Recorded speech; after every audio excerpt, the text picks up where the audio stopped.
Today is a big day in U.S. history for two reasons. First of all, Sandra Day O'Connor, the first ever female justice on the Supreme Court, has died at the age of 93, and just 2 days after Henry Kissinger died at the age of 100. His death was on the 29th of November. More importantly than that, and I was somewhat surprised by these results, George Santos, who is actually, funnily enough, the representative from my district, New York's 3rd District, is gone. Ousted. No longer in the House of Representatives.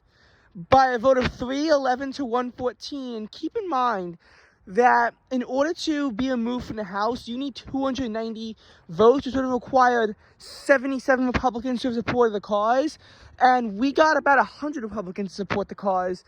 The Republican Party was about split 50-50. I think it was a little bit less than 50% of Republicans supporting removing Santos. But honestly, we had more representatives vote to remove Santos than vote to not object to electoral results in Arizona and Pennsylvania in 2020. So this had significant support from the other party. Now, the question is, why would Republicans support a measure like this? Obviously, Republicans doing this, they already had a very small 222 to 213 majority, and they've barely been able to function. It took them 15 votes to get Kevin McCarthy elected to Speaker of the House of Representatives, and then it needed 4 votes to get Mike Johnson the Speaker once Kevin McCarthy was ousted. Kevin McCarthy being ousted, which I believe was on the 3rd of October, was a historic event, probably even more historic than George Santos. I just didn't have the time to make a video of the removal, because that was the first time that a speaker had ever been removed from their position in the House.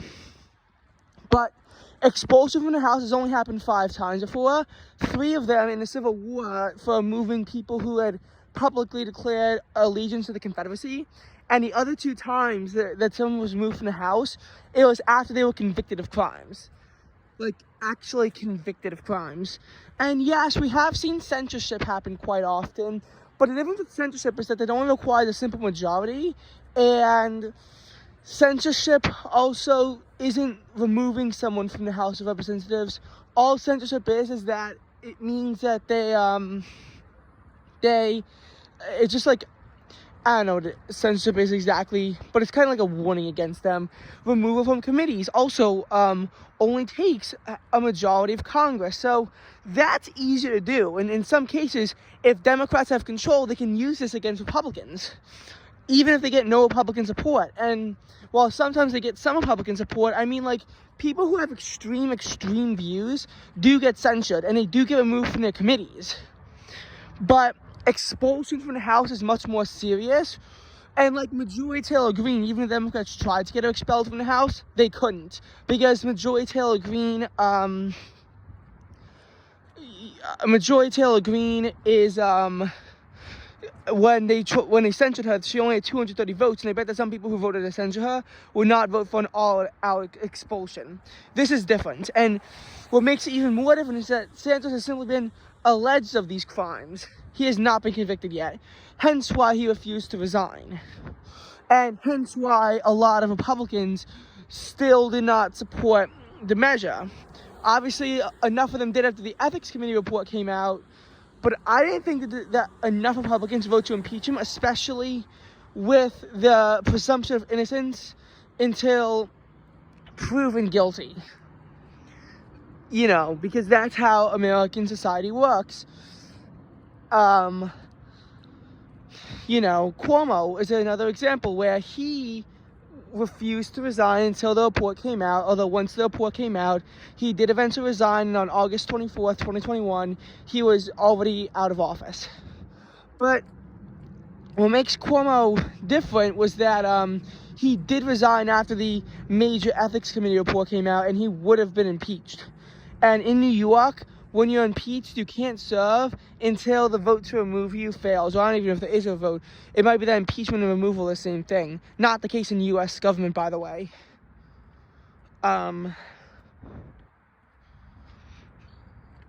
But,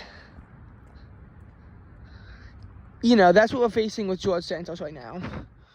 So, a big reason why Republicans would support removing Santos, though, is they don't want to be associated with him.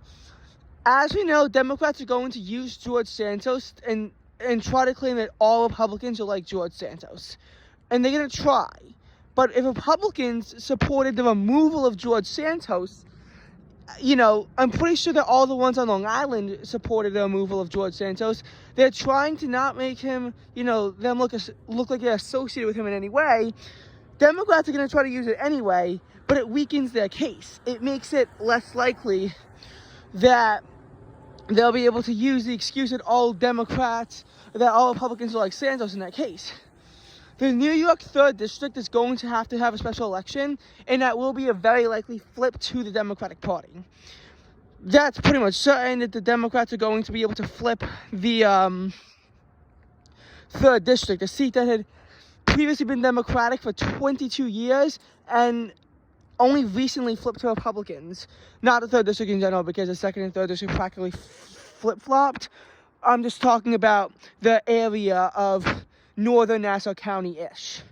It's been Democratic for 2 decades with Steve Israel and Tom Suozzi. Suozzi left, and now he's going to be coming back to get his own seat. Old seat. And because of this, we now see a big opportunity for Democrats to gain here, and I think that they will be able to flip the 3rd District. But I don't think that the George Santos scenario is going to cause too much of an impact on the main 2024 elections. I actually think that there's so much other stuff that's going to go into it, though, is going to be so much more important than George Santos. You know, like, just looking at it, there's so much else that Democrats are going to be able to get Republicans on. Like, for example, the fact it took them 15 votes to get a speaker elected in the first place, and how they couldn't even keep him. All this speaker drama that occurred throughout 2023 is going to be a big flag against the Republican Party.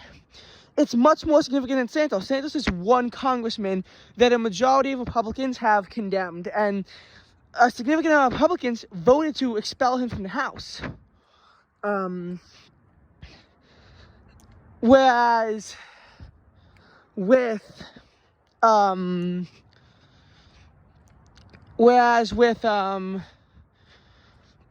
this is like all the Republicans not being able to agree as to what to do.